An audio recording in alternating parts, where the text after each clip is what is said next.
Bom dia, gente. Uma alegria imensa estar com vocês aqui esta manhã, já me preparando para voltar para as Minas Gerais, mas me despedindo de vocês hoje, nesta manhã, com uma oportunidade de uma reflexão muito grande e muito profunda. A doutrina espírita, ela tem o dom, a capacidade de despertar a gente para um trabalho de construção de nós mesmos. E é exatamente na medida que isso acontece que nós vamos nos tornando convictos.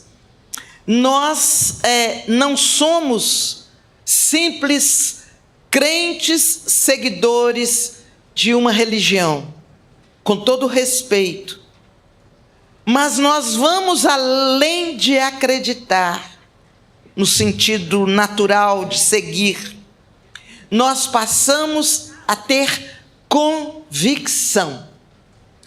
E esta convicção que nós temos nos leva a análises simples, mas que mudam, que alteram a nossa posição diante da vida. E a doutrina espírita vai nos apresentando Jesus de uma maneira que até então, antes de conhecer a doutrina, nós às vezes não fazíamos ideia.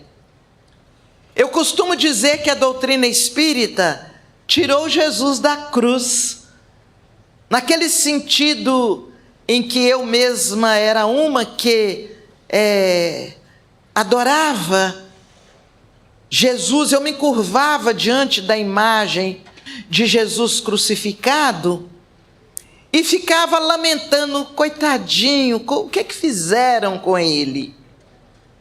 A doutrina espírita desce Jesus da cruz e o transforma em companheiro, em líder nosso, que está conosco, que caminha conosco, que nos conduz pelo exemplo, que participa conosco.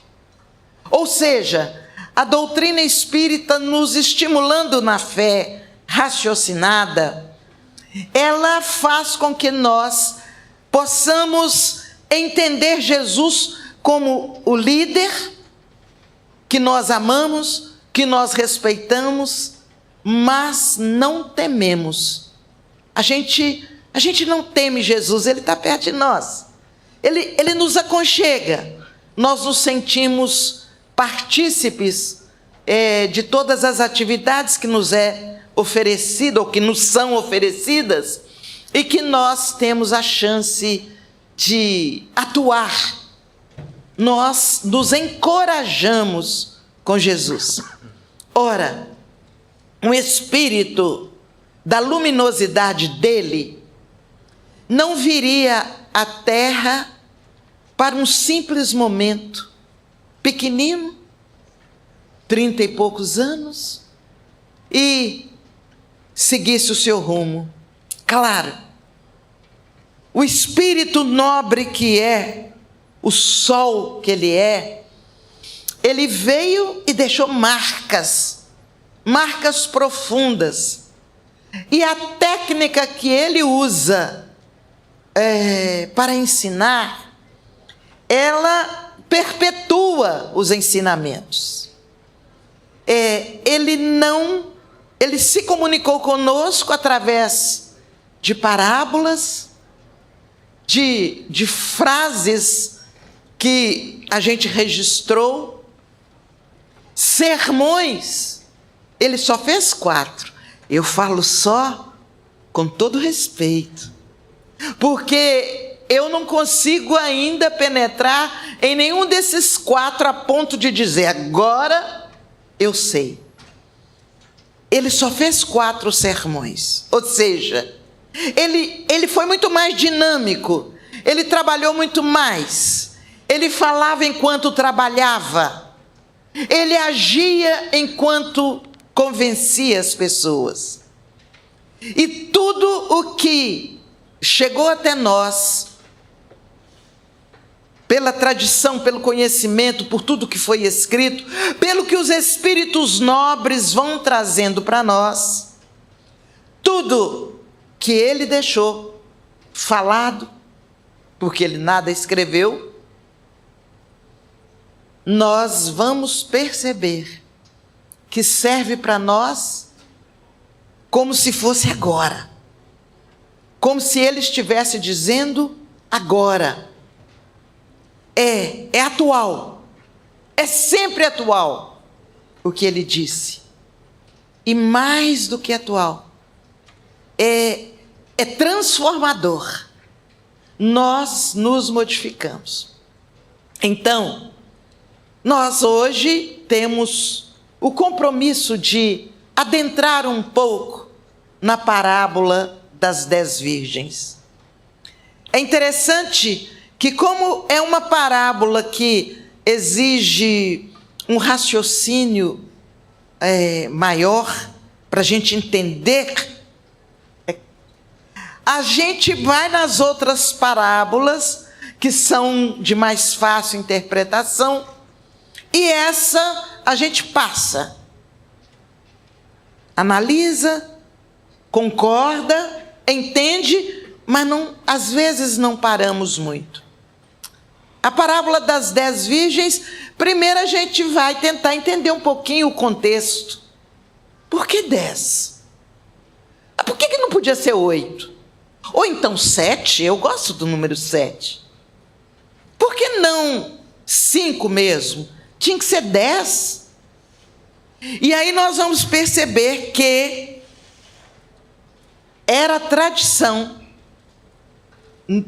nos casamentos judaicos naquela época, a noiva ficar esperando o noivo em determinado local, e ele era precedido, até que ficou um pouquinho dessa tradição hoje, quando a gente vê as daminhas, entrando na frente das noivas na igreja. O noivo era precedido por 10 virgens, que eram amigas da noiva. Então, elas aguardavam, quando ele chegava, elas então adentravam, elas iam à frente com as luzes, porque sempre à noite acontecia, então precisava clarear. Veja que não tem nada de fantástico, é algo bem natural, né? E aí elas entravam à frente, e o noivo, na cerimônia, vinha logo após elas. Essa era a tradição. E Jesus, ele conseguia falar, trazer assuntos profundos, buscando a tradição. Ele se situava no contexto para que pudéssemos todos entender, né? Eu não vou ousar entrar em muitos detalhes nessa área, porque vocês têm aqui no estado uma joia rara, que eu admiro, que eu amo, que é o professor Celestino. Os detalhes vocês vão deixar para ele, né? Porque é ele que vai entender. Ele é doutor, professor doutor na área. Uma coisa linda o que ele faz. Então, é quase ousadia eu chegar aqui e começar a querer interpretar muito na área em que nós temos aqui, não só ele. Se pegar a Denise, ela joga a gente no chão com o conhecimento dela nessa área. Então, vamos ficar com o nosso feijão com arroz mineiro. É muito mais fácil, e se vocês quiserem saborear, procurem os dois. Mas vamos continuar. Então, na medida que que é uma tradição, Jesus traz essa parábola para trazer um ensinamento que é totalmente profundo e que nós outros, até hoje, temos que estar atentos ao ensinamento. O que aconteceu? Eram 10 as virgens. 5 delas foram prevenidas. Olha, eu não sei que hora que o noivo vai chegar, ele pode atrasar, pelo sim, pelo não, eu vou levar uma reserva de óleo. 5 fizeram isso. 5 se abasteceram para estar com as luzes acesas, mas levaram uma reserva.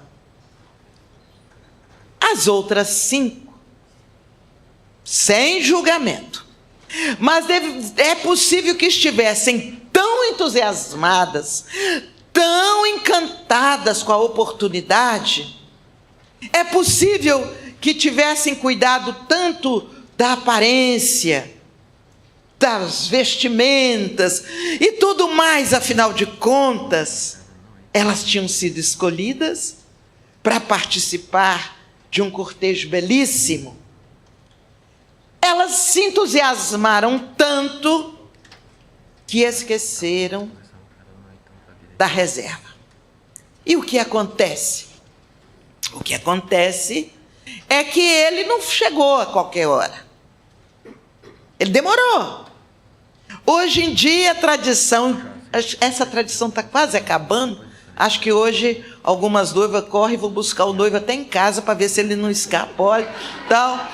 Mas a tradição qual é? A noiva atrasar um pouco, né? É elegante. As noivas atrasam e o noivo fica lá na frente, ansioso. E olha, será que ela desistiu de mim e tal?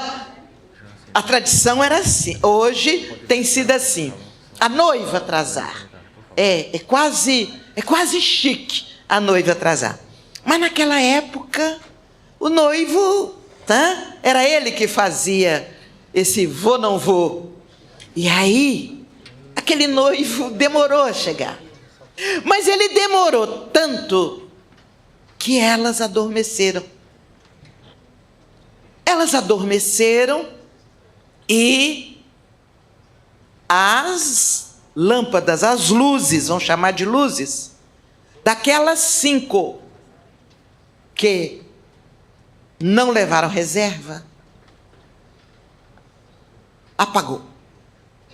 Elas apagaram, as luzes se apagaram e não tinha combustível, não tinha óleo, não tinha reserva. Quando elas ouvem uma voz, o noivo vem, preparem-se, ele está chegando. E elas que estavam todas adormecidas, certamente cansadas, elas se levantaram, se prepararam para fazer o trabalho delas, o papel delas. As 5 viram que estavam sem luz. E perceberam que as outras 5 tinham reserva. Aí elas correram e foram até elas. Passa um pouco para nós de óleo, porque o nosso acabou. As outras, a gente às vezes vai falar assim, puxa, foram egoístas. Elas podiam ter dado um pouco, podia não. Elas disseram, não podemos. Nós trouxemos a reserva para nós. E se ainda acabar, nós temos que ter mais um pouco. Porque elas já tinham reabastecido, por isso elas permaneciam com suas luzes. Nós não podemos passar para vocês. Vão, buscam no fornecedor. Vai lá e compra. Essa que nós trouxemos é para o nosso uso. Prestemos bem atenção nesses detalhes, que nós vamos trazê-los aqui. Então, elas recusaram, as outras tão aflitas estavam, saíram correndo para comprar óleo a mais para poder abastecer. Só que nesse meio tempo, o noivo chega. ele chega, e aí ele já estava ansioso para chegar perto da noiva. E ele disse: não podemos esperar. Nós vamos entrar. E ele entra só com as 5. Mas o problema não foi só entrar. Ele tranca a porta. As outras que foram buscar abastecer ficaram de fora. E ele entrou com as 5 que ficaram. E elas voltaram, depararam com a porta fechada. E aí começaram a bater para entrar, pedindo para entrar. Não, o momento da cerimônia já passou. Vocês não podem entrar. A cerimônia aconteceu só com as 5 que foram prevenidas, e as outras ficaram de fora, não participaram. A parábola parece que termina por aí. Eu tinha trazido o trecho do Novo Testamento para ler, mas eu acabei dando tanto detalhe que já não precisa mais. A parábola termina por aí, com as 5 virgens desprevenidas, frustradas, porque não tiveram a chance de acompanhar a cerimônia do casamento. Como eu disse que Jesus trouxe todos os ensinamentos para a eternidade, exatamente porque os ensinamentos de Jesus se baseiam nos princípios das leis divinas, e as leis divinas são eternas. Então, vamos tentar. Naquela época, a história se passou desta forma. Nós vamos aproveitar a bênção da doutrina espírita, que nos traz a convicção do que aprendemos e do que ouvimos. Vamos então trazer para os nossos dias. Como nós poderíamos comparar esse consórcio, esse casamento, e a participação das virgens? Nós vamos tentar imaginar esse consórcio, o compromisso nosso, de todos nós, com a verdade, com as leis divinas. É o consórcio. Nós vamos assumir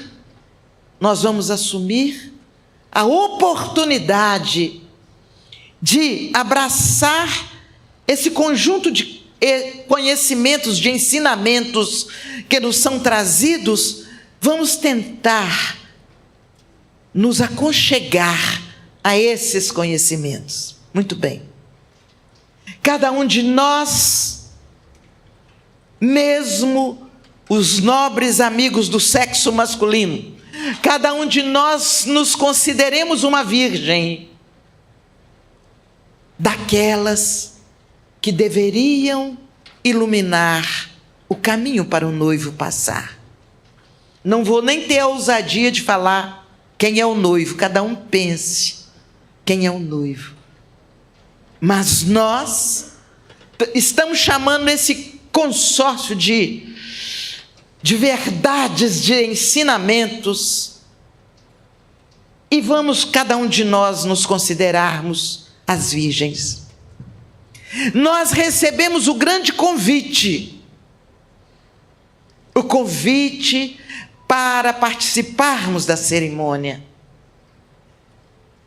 No momento, como nós estamos, de uma mudança de vibração, de uma mudança de faixa evolutiva, onde tanta coisa tem acontecido. Eu costumo pensar assim, gente, por que a gente não deixou para reencarnar depois que passasse todo esse tumulto e a gente viesse assim, né? para usufruir, ser filhos de famílias de plena harmonia e uma série de coisas. Tem hora que eu fico com uma inveja, falar: meu Deus, eu não vou usufruir aqui no plano dos encarnados dessa mudança concreta que nós sabemos que está chegando devagarinho.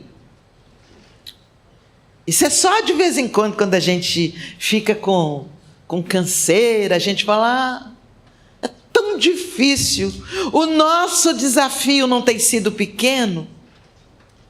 Aí estamos nós, aceitamos. Por quê? Porque não viemos depois? Ou por que a gente não veio antes? Por que estamos aqui agora? Pelos compromissos. Nós fomos selecionados para estarmos aqui agora. Por que não numa religião mais acomodada, ou que nos acomodem mais? Tinha que ser participando do movimento espírita, e a doutrina espírita que nos incomoda a consciência. A doutrina espírita que traz conhecimentos que não tem jeito da gente falar: não sei. A doutrina espírita que eu falo que parece quando a gente aprende a ler. Eu aprendi a ler. Se eu bater o olho no que está escrito ali, eu posso não querer ler, mas não tem jeito. Eu sei ler. Então o meu olho bate lá e eu vejo Evangelho e Vida. Se estivesse em outra língua, eu poderia não saber falar a língua, mas eu conseguiria juntar as letras, as sílabas.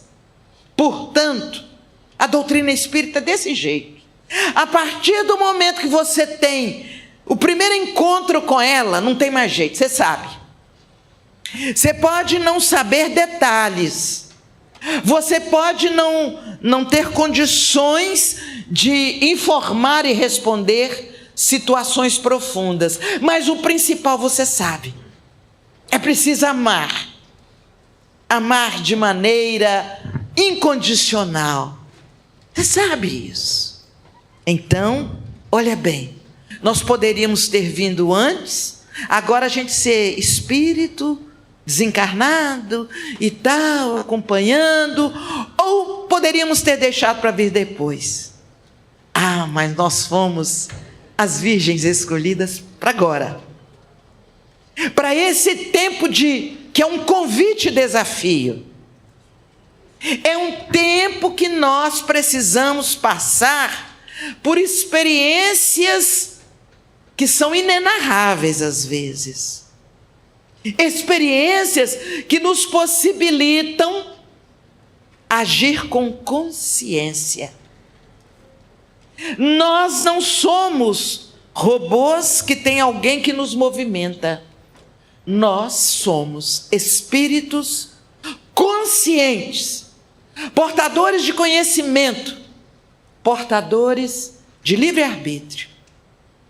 E aí nós vamos agindo nesta época de acordo com a necessidade, enfrentando situações assim. Não há um grupo familiar que não esteja passando por problemas, por dificuldades.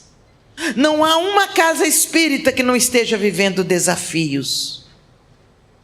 Não há um grupo social que não esteja passando por situações que geram dúvidas, que geram momentos de decisão da gente. É um momento incrível.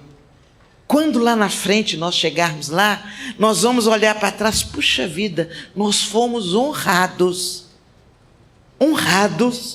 por estarmos aqui. Nós não imaginamos o tamanho da honra de estarmos abrigados à sombra da árvore da doutrina espírita e sermos, pouquinho que seja, porta-voz dela. Pois é.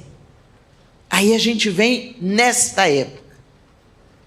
E tem uns que conhecem, acham que beleza, que bonito, mas eu vou deixar para depois. Poxa vida, eu não vou para esse evento não. Tem tanta coisa. Eu vou usufruir com meus amigos. Imagina, achei agora uma companhia adequada. Não. Vou não. Eu vou participar de outra forma. No MIEP do ano que vem eu venho. Agora não.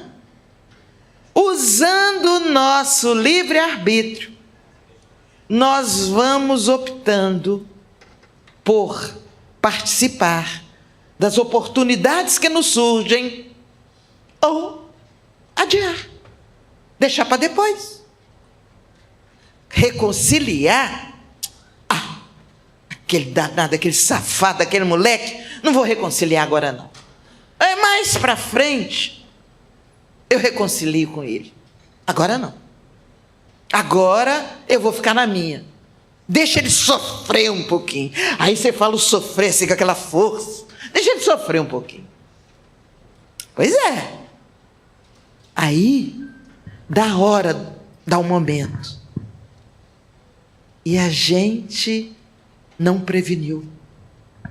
Não reabasteceu.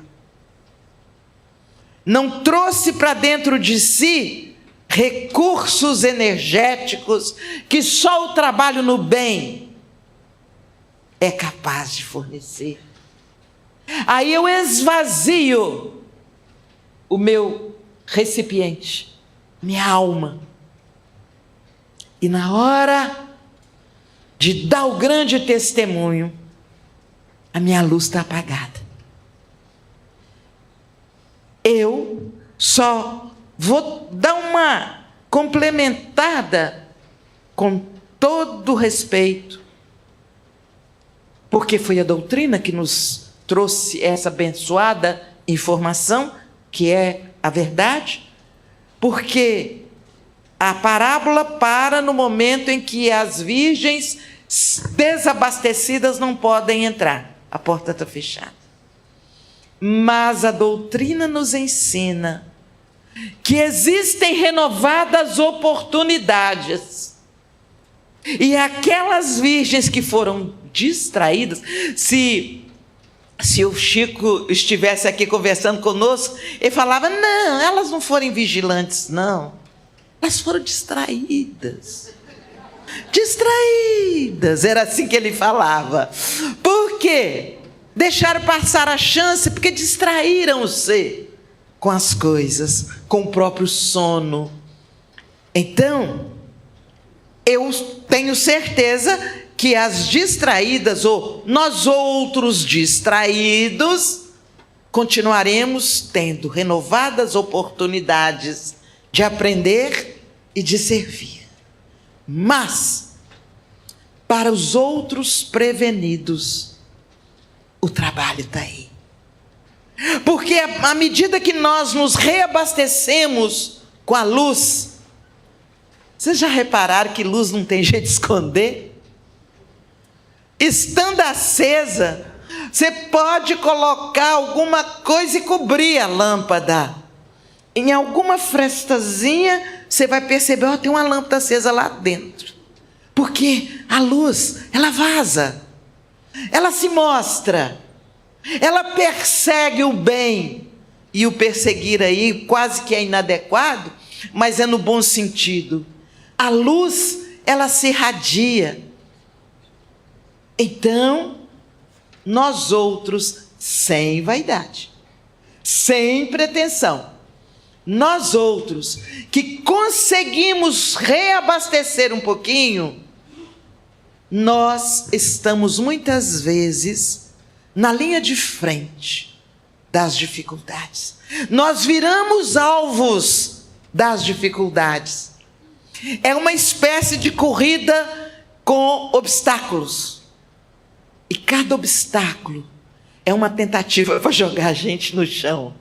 E cada obstáculo é uma tentativa para a gente parar, para a gente desanimar, para a gente desistir. Quer saber? Eu já fiz demais, estou cansada. Agora eu vou cuidar de mim. Quer saber? Não vou mais. Não tem jeito. Você chegou numa parte do caminho que para trás já está fechada a porta. Agora você tem que seguir. Você não vai ficar parado no meio do caminho. Você tem luz. E o que é essa luz? Essa luz é o conjunto de conhecimentos que nós adquirimos, mas não é conhecimentos, é uma coleção de conhecimentos fortuitos. Conhecimentos baseados em fatos, conhecimentos consolidados pela fé raciocinada, que encara a fé verdadeira, é aquela o quê? Que encara a razão face a face, em qualquer época. E nós adquirimos isso. Assim como eu falei da leitura, bate o olho e lê, não tem jeito. Quem aqui que ainda tem dúvida, pior que pode ser que tenha alguém que tenha dúvida, mas se tiver, nós vamos mostrar que não é. Tem dúvida de que é espírito? Eu até ri agora porque eu tinha um programa espírita em Belo Horizonte, programa de rádio, e uma vez eu levei um profissional espírita e da área da psicologia, e ele falava com muito entusiasmo, e o tema que caiu para ele naquele programa foi assim, a vida, um dos princípios da doutrina espírita, né? A vida em outros planos, os mundos habitados. E ele, quando terminou, ele suava, ele dizia assim: olha, você pode me chamar para falar qualquer tema aqui no programa de rádio, mas não manda eu falar que vem falar esse assunto que você me trouxe hoje, não. Eu falei: não, eu estou seguindo o que nós estamos ensinando para as pessoas que nos ouvem, quais são os princípios da doutrina. Mas eu não tenho certeza se tem mundo habitado. Então eu passei muito aperto hoje. Eu não tenho certeza. Eu fiquei assim. Fiquei sem saber o que eu falava, o que eu fazia. Porque ele me disse com toda sinceridade: eu não tenho certeza se existem outros mundos habitados. Eu falei: mas você não vê o noticiário da ciência, não? Você não vê as coisas? É a ciência hoje que nos mostra. Eu não tenho certeza. Eu não sei, se fosse agora ele ia dizer, sei lá se é fake news, mas ele dizia assim: olha, eu não tenho certeza. E eu só falo daquilo que eu tenho certeza. Pois é. Então eu dizia que nós aqui temos a certeza que somos espíritos. Espíritos que, usando o seu livre-arbítrio, tomam posição diante da vida e praticam o bem ou o equívoco de acordo com a sua decisão. Somos espíritos que convivemos com uma série de outros e desenvolvemos virtudes, amizade, amor, tolerância, paciência. Eu ainda estou longe de conquistar essas virtudes, mas tenho consciência de que elas são necessárias, e eu luto bravamente para poder ir dando passinhos na conquista da vivência dessas virtudes. Somos espíritos em evolução. Assim como existe a afirmativa que a verdadeira fé é aquela que encara a razão face a face, existe aquela outra afirmativa: nascer, viver, morrer, renascer ainda, progredir sem cessar. Tal é a lei. Então eu sei que eu vou progredir. Eu sei que se hoje eu estou numa condição material, social, física adequada, ou eu acho até inadequada, pode ser que amanhã eu esteja melhor.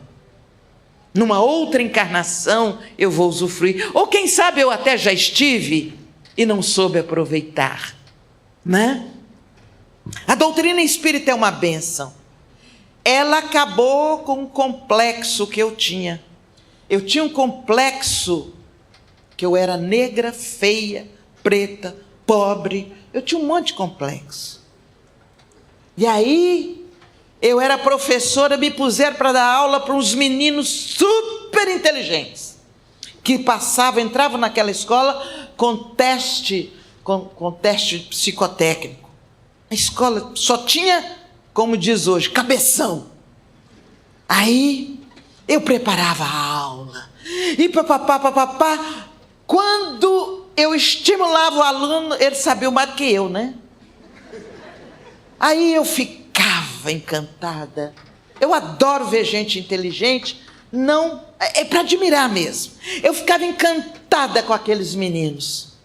Mas eu pensava assim: esses meninos merecem uma professora mais bonita do que eu. Puxa vida, os meninos inteligentes desses. Eles são ricos, inteligentes. E eu, essa diretora, essa professora feia desse jeito. Aí um dia chega a professora que eu entrei no lugar dela. Lembro como se fosse hoje. Linda, loura, com cabelão comprido. E aí os meninos faziam assim com o cabelo dela, assim: ei, fulana, ei, dona fulana. Ela foi visitar. Aí acabou comigo. Eu ficava num canto, tá vendo? Ela que tinha que continuar sendo professora deles. Olha como eles gostam do cabelo bonito dela. Eu também gostei, bonito o cabelo dela. E eu não tenho, tem cabelo ruim. Aí a doutrina espírita vem e diz para mim assim: você não tem cabelo ruim, não. Você tem cabelo crespo, é diferente. E você está com esse cabelo agora, ele não é ruim, não. Ele é bom, adequado para o que você vai viver nessa encarnação. Você tem condição.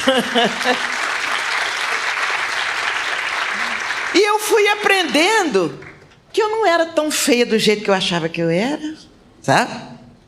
Eu comecei com a doutrina espírita.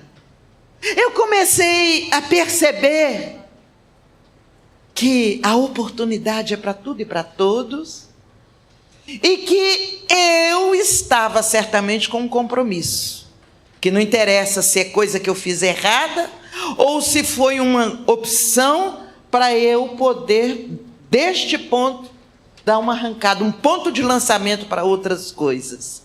Mas a doutrina espírita tirou meu complexo. E de repente, eu vejo a bênção da mudança da minha condição, e que é adequado. Aí, acabando com a história do cabelo, imagina, só para falar assim, não é a raposa com as uvas não, viu, gente? Mas imagina se eu tivesse um cabelo longo, bonito, o tempo que eu ia ter que gastar cuidando desse cabelo, eu não ia estar aqui com vocês. Aí, eu levanto, vou lá, tomo um banho e faço assim. Pronto, vamos embora, vamos trabalhar, vamos falar da doutrina. Isso é buscar o abastecimento que você tem. Eu estou falando isso, não é ficar contando história da Joselma, não. Eu estou falando isso para cada um de vocês.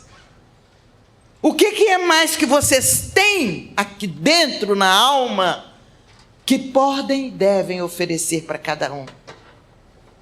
Ninguém é pobre coitado que nada tem a oferecer. Todos nós temos. É a tal luz, viu? É o abastecimento. Vamos buscar na nossa intimidade o que é que nós temos. Às vezes, a gente tem a capacidade de sorrir. Sorrir com sinceridade. Sorrir com afetividade. Vamos fazer isso. Ah, mas eles vão falar que eu sou boba, porque eu vou sair por aí sorrindo. Não.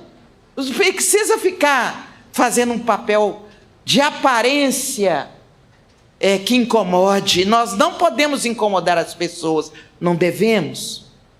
Sorria com os olhos. Exercite a paciência. Tudo é luz, tudo é energia que está abastecida e que está na nossa reserva. Nós não exploramos ainda a reserva que temos para oferecer, para iluminar. Toda oportunidade de trabalho, toda oportunidade de ser presente, nós ainda não fizemos. Então, na medida que isso acontece, é o tal abastecimento, as outras que não reservaram, as outras pessoas vão ter a chance delas. Mas nós não precisamos ficar só assim. Ai, que bom, vou herdar a terra. Que Jesus disse que bem-aventurados aqueles que são simples, né? Porque herdariam a terra. Ah, então eu vou herdar a terra. Está ótimo.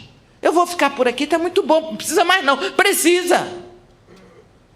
Porque se não renovar o óleo, a luz vai começar a sair escura. E para a luz estar sempre brilhante, eu preciso renovar o depósito. Trabalhando. Agindo no bem. Fazendo o bem de forma incondicional. Assim como o noivo precisava das virgens, a verdade, a bênção da verdade que compõe a luz, ela precisa de nós. Não no sentido de que nós estamos investidos de uma autoridade, eu sou o representante da luz, ou eu sou uma das virgens que tinha reserva. Não. Esse eu sou está dentro de nós.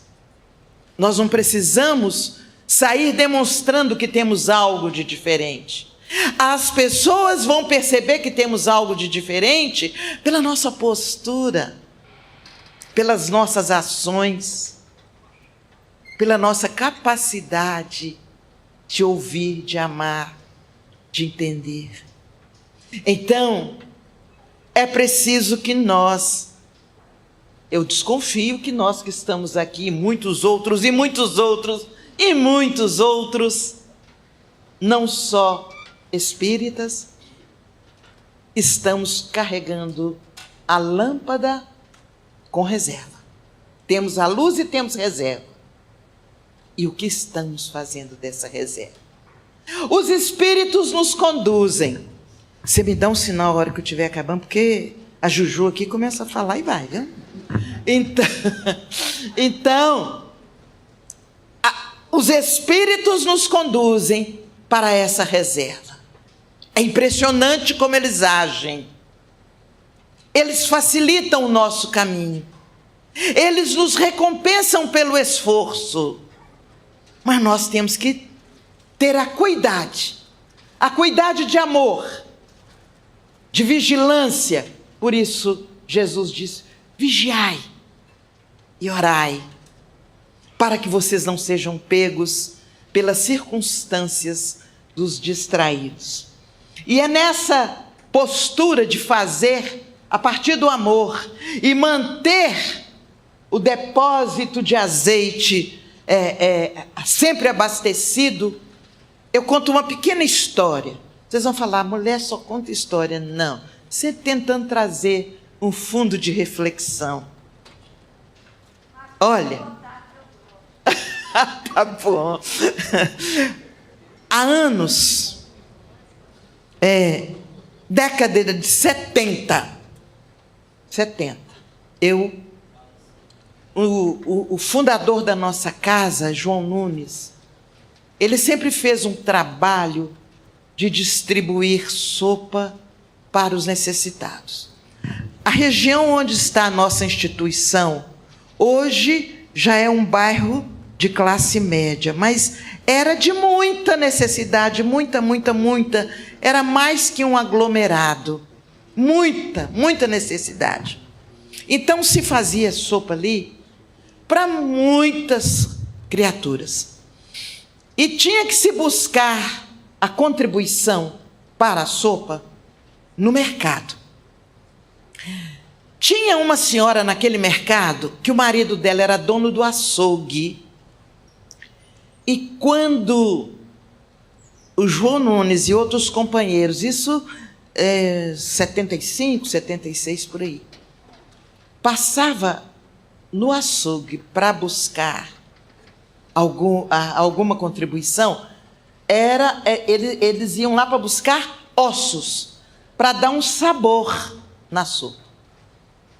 Ela fazia um sinalzinho para ele, quando o marido estava por perto, ela fazia um sinal, tal. Ele encostava ali, começava a conversar, e ela tinha escondido por baixo dos ossos com pedaços de carne, que ela dava uma driblada no marido e deixava que esse pedaço de carne escondia o osso. Daí a pouco mais escondia. Para quê? Só osso na sopa? Que eles faziam, depois tiravam os ossos, óbvio, e ficava aquele sabor. Ela escondia pedaços de carne do marido, que era e é bravo até hoje. Ela escondia pedaços, e o Nunes levava, e as donas ficavam felizes, picavam aqueles pedaços de carne e punha na sopa, todo mundo gostava. Pessoal que precisava de proteína. Aí, um dia, a gente já atuando, o Nunes falou assim: olha, tem uma senhora, eu chamo de Conceição do Açougue. Ela é assim, assado, faz isso, faz aquilo. E contou a história. Ela agora veio morar aqui perto de nós. Então, dá uma atençãozinha para ela nas suas preces. Ora por ela. E se você conseguir chegar até ela, faz uma visita, tá, pode deixar, já entendi. Entendi o recado. E aos pouquinhos eu cheguei perto daquela senhora, Conceição do Açougue. E ela continuava com aquela vibração de amor. A ponto, eu moro sozinha, ela disse assim, várias vezes ela me ligou e disse assim: ô José, hoje eu fiz aqui uma canjiquinha com costelinha, eu acho que você vai gostar. Você quer que eu faça uma marmitinha para você? Você passa aqui e pega, que eu moro do outro lado da cidade. E eu vou lá, pego a marmita, aquela coisa, aquele carinho, para ela se sentir muito valorizada pelo que ela sempre fez. Quando foi no Natal, minha gente, eu tentei falar com ela. Ligava para cumprimentá-la, não conseguia. Meu Deus, o que aconteceu? Não estou tendo tempo de ir lá. Será que ela desencarnou? Mas ninguém deu notícia e eu preocupada. Quando foi no meio de janeiro, eu estou na direção do Hospital Espírita André Luiz, Hospital Psiquiátrico, que, aliás, direção do Instituto, porque não é só o hospital, tem outras atividades. E naquele dia eu cheguei e parecia que tinha pó de mico na minha cadeira. Eu quero sair. Chamei a enfermeira, porque eles não deixam eu entrar sozinha lá dentro do hospital, não. Não sei porque eles acham que eu sou fraca, velhinha, pode ter algum paciente, ou então porque eu sou bonitinha, algum paciente pode querer namorar comigo, essas coisas. Eles não deixam eu entrar sozinha. Eu fico doida para escapulir. Quando eu vejo, tem um atrás de mim. Aí já põe 2 seguranças para eu falar: mas eu não quero segurança, eu quero ser eu aqui dentro com os pacientes. Mas é claro que é uma determinada ala onde os pacientes são mais ansiosos, né? Então, eu falei com a enfermeira, com a chefe da enfermeira: eu quero ir lá dentro. Dona José, eu quero agora. Eu quero entrar lá. E aí eu fui com ela, despistei o segurança, falei: vamos nós duas sozinhas. E entramos. E chegamos num determinado, uma enfermaria, tinha só 3 pacientes, e tinha uma com a cabeça coberta, eu só vi os cabelos brancos. E aí veio profissional falou com a enfermeira que eu estava com ela: olha, tem 2 dias que ela não come. Ela não come, não quer comer, está de pirraça. E eu fiquei olhando, olhei o nome. Quando eu olhei o nome, eu falei em voz alta: Conceição. Ô Conceição. Quando eu falei assim, eu ia usar alguma palavra para estimulá-la a comer. Ela destampa a cabeça, porque ela ouviu a minha voz. Joselma, minha gente, era Conceição do Açougue, que estava internada no hospital onde eu sou responsável, sem que eu soubesse que ela estava ali. E naquele momento eu fui tomada de emoção, e ela também. Ela chorava, eu chorava, e a enfermeira que me levou: meu Deus do céu, o que foi, Deus? Eu falei: calma, deixa eu chorar, eu tenho direito, deixa eu chorar. E eu chorava, e ela chorava, e eu quis abraçá-la. Não, Deus, não pode abraçar. Eu falei: mas meu Deus, que antipatia, né? Mas eu sei das regras, são necessárias, porque ela eu poderia abraçar, mas outros, às vezes, o abraço podia virar uma atitude mais séria, né? Gente, era ela. E naquele momento eu revi, de 75, olha quanto tempo, em que ela guardava pedaço de carne no osso para fazer a sopa dos necessitados. Para chegar naquele ponto em que eu, hoje, responsável pela casa para onde ela dava o osso com carne, mas responsável também pelo local para onde a família levou. E naquele momento eu pude ver a bênção do óleo de abastecer. Porque o que ela fez, a luz daquele gesto carinhoso que ela fazia enfrentando o marido, aquilo permaneceu. E veio vindo o dia que ela foi deixada naquele hospital. Foi deixada porque o marido cuidando do seu trabalho, a filha morando fora de Belo Horizonte. Ela com plano de saúde, muito bem cuidada, mas aquele aconchego pessoal faltava. E ali estava eu, como instrumento daquela luz que ela acendeu lá atrás, quando o seu coração fez com que ela deixasse um pedacinho de carne em cada osso que ela podia longe do marido. São situações que parece que eu estou contando aqui uma história banal. Acho que ela pode ser até banal, mas ela mostra o caminhar da luz. A ação e a reação, o fazer e o receber.